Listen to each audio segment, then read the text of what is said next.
Hello दोस्तों, मैं मनवर आपका स्वागत करता हूं आपके अपने इस YouTube चैनल MK मैथ में। दोस्तों, इस वीडियो में हम आपको बताएंगे मैथ। अगर आप मैथ में कमजोर हो तो अब आपको बिल्कुल भी घबराने की जरूरत नहीं है, क्योंकि इस चैनल पर मैं आपको मैथ को बिल्कुल बेसिक कहने का मतलब जीरो लेवल से पढ़ाने वाला हूं। मैं आपको प्रत्येक चैप्टर को बेसिक से हाई लेवल तक पढ़ाऊंगा। तो दोस्तों, अगर आप इस चैनल पर नए हैं तो इस चैनल को सब्सक्राइब जरूर कर लीजिए और घंटे के बेल आइकन को दबा लीजिए, ताकि आपको भी हमारे सारे वीडियो के नोटिफिकेशन मिल सके।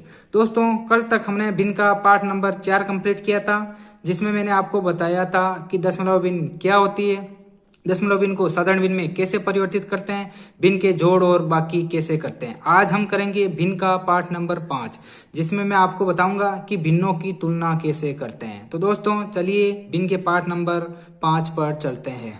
जैसा कि मैंने अभी आपको बताया कि हम सब भिन्न का पार्ट नंबर 5 करेंगे, जिसमें मैं आपको बताऊंगा कि भिन्नों की तुलना कैसे करते हैं।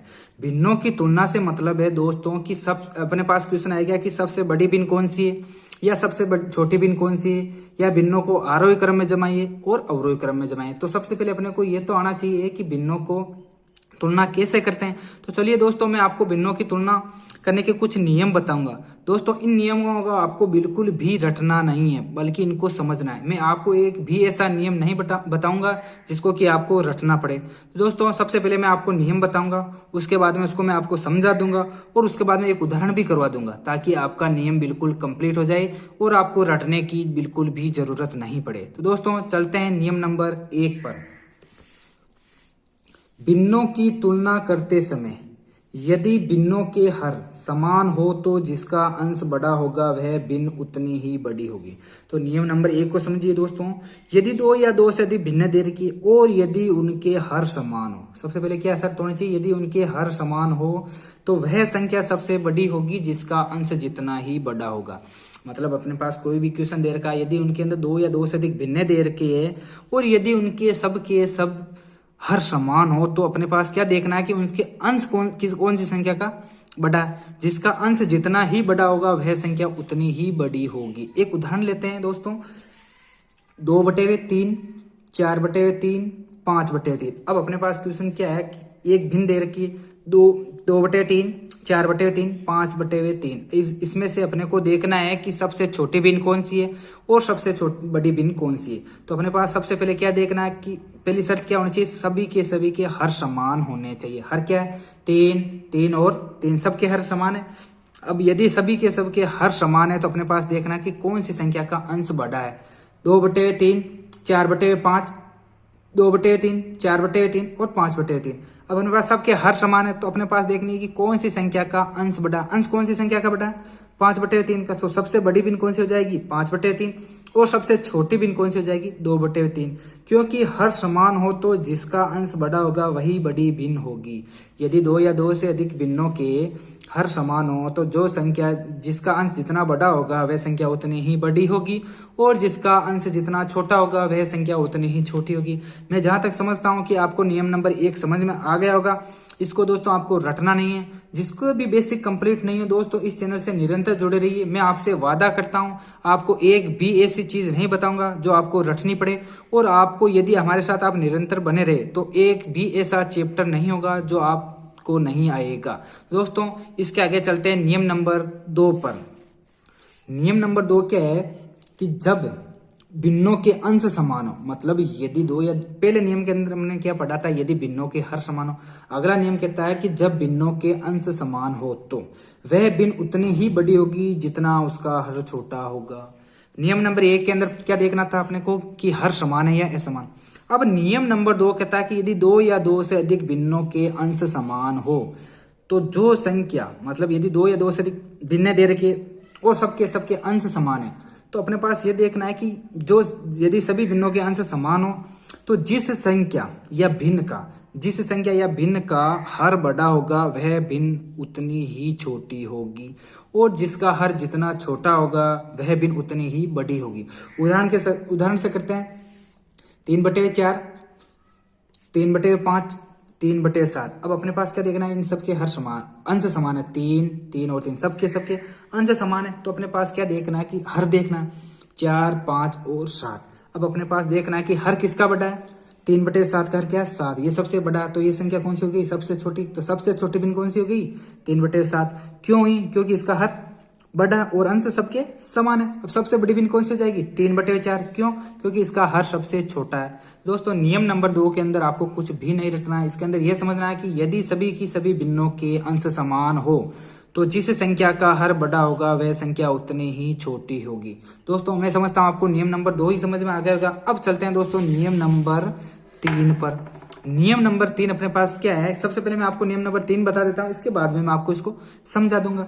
यदि अंश एक निश्चित क्रम में बढ़े और हर भी किसी निश्चित क्रम में बढ़े तो सबसे बड़े अंश वाली भिन्न सबसे बड़ी होगी। नियम नंबर 3 के अंदर अपने को क्या ध्यान रखना है कि यदि 2 या 2 से अधिक भिन्न दे रखे और उसका अंश भी एक निश्चित क्रम में बढ़ रहा है। निश्चित क्रम से मतलब उनके अंशों के अंदर एक निश्चित अंतर हो, जैसे 2 का अंतर, 3 का अंतर, 5 का अंतर, ऐसे यदि निश्चित अंतर हो और उनका हर भी एक निश्चित क्रम में बढ़े तो जिस संख्या का अंश जितना बड़ा होगा वह संख्या या भिन्न उतनी ही बड़ी होगी। इसको भी दोस्तों एक उदाहरण से करते हैं। उदाहरण क्या अपने पास 3/11, 7/15, 5/13। अब अपने को देखना है कि इनके अंशों को देखो 3, 5 और 7। इनके अंश क्या 3, 5 और 7। 3 में और 5 में कितने का अंतर है 2 का। 5 में और 7 में कितने का अंतर है 2 का। तो सबसे पहले अपने को क्या देखना है कि यदि इनका अंश एक निश्चित क्रम में बढ़ रहा है, जी हाँ इनका अंश एक निश्चित क्रम में बढ़ रहा है और इसमें कितना का अंतर है 2 का। अब अपने को देखना है कि इनका हर भी एक निश्चित क्रम में बढ़ रहा है क्या।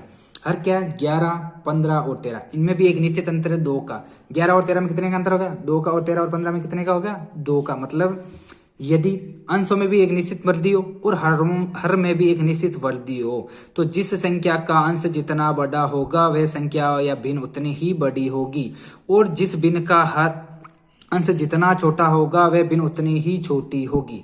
तो सबसे बड़ी भिन्न कौन सी हो जाएगी 7/15। 7/15 क्यों हो गई, क्यों इनमें अंश में एक निश्चित वृद्धि हो रही है और हर में भी एक निश्चित वृद्धि हो रही है। तो अंश किसका बड़ा है 7/15 का। तो सबसे बड़ी भिन्न कौन सी हो गई 7/15। सबसे छोटी भिन्न कौन सी होगी 3/11। 3/11 क्यों हुई, क्योंकि इसका अंश छोटा है।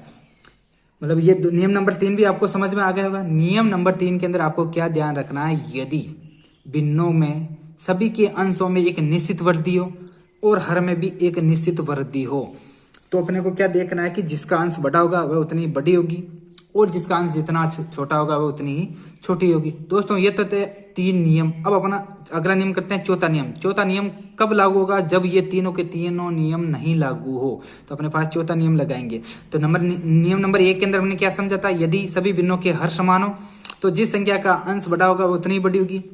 नियम नंबर 2 के अंदर हमने सीखा था यदि 2 या 2 से अधिक संख्याओं के अंश समान हो तो जितना हर बड़ा होगा वह संख्या उतनी ही छोटी होगी। और नियम नंबर 3 के अंदर हमने समझा था यदि अंशों के अंदर एक निश्चित वृद्धि हो और हर के अंदर भी एक निश्चित वृद्धि हो तो जिसका अंश बड़ा होगा वह संख्या उतनी ही बड़ी होगी। अब नियम नंबर 4 के अंदर चलते हैं। नियम नंबर 4 क्या है, पहले मैं आपको नियम बता देता हूं, इसके बाद में इसको समझा दूंगा। यदि अंश व हर में वृद्धि या कमी एक निश्चित क्रम में नहीं हो तो उनकी तुलना करते समय उनको दशमलव भिन्न में बदल कर हल करते हैं। यदि अंशों के अंदर भी एक निश्चित वृद्धि नहीं हो और हर के अंदर भी निश्चित वृद्धि नहीं हो, या पहला और दूसरा तीसरा नियम तीनों ही नहीं लगते हो, मतलब उल्टे सुल्टे दे रखे हो, तो सबसे पहले अपने को क्या करना है, जो भी देगा जितने भी भिन्न है उनको दशमलव भिन्न में बदलना है। इसको भी एक उदाहरण करते हैं। उदाहरण लेते हैं 2/3, 3/4, 1/2। तो सबसे पहले अपने को क्या करना है कि देखना है कि क्या नियम 1, 2 और 3 इसके अंदर लग रहे हैं कि एक भी नियम इसके अंदर नहीं लग रहा। तो अपने को सबसे पहले क्या करना है, इनको दशमलव भिन्न में बदलना है।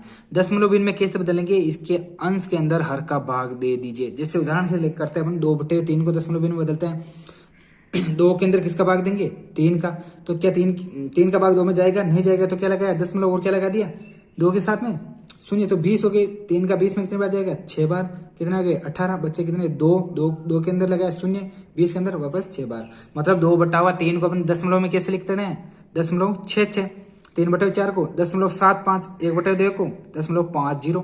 तो अपने पास नियम नंबर 4 क्या है, ये सबसे पहले जो भी भिन्न दे रखे उसको दशमलव में बदल लो। अब अपने को देखना है कि दशमलव भिन्न जिसकी बड़ी होगी वह संख्या उतनी ही बड़ी होगी और जिसकी दशमलव भिन्न जितनी छोटी होगी वह संख्या उतनी ही छोटी होगी। तो सबसे बड़ी भिन्न कौन सी हो जाएगी 3/4, क्योंकि इसको दशमलव भिन्न कौन सी है 0.75। तो 0.75 क्या है सबसे बड़ी, और सबसे छोटी क्या है 0.50। 0.50 की भिन्न कौन सी है 1/2, तो सबसे छोटी भिन्न कौन सी हो जाएगी 1/2। ये थे दोस्तों आज के वीडियो जिसमें मैंने आपको बताया था कि भिन्नों की तुलना कैसे करते हैं। तुलना से मतलब है कि भिन्नों को छोटी कौन सी भिन्न है, बड़ी कौन सी भिन्न है, भिन्नों का आरोही क्रम क्या होता है, भिन्नों का अवरोही क्रम क्या होता है। तो दोस्तों यदि आपको हमारा वीडियो पसंद आए तो इसको लाइक शेयर और सब्सक्राइब जरूर करें। धन्यवाद।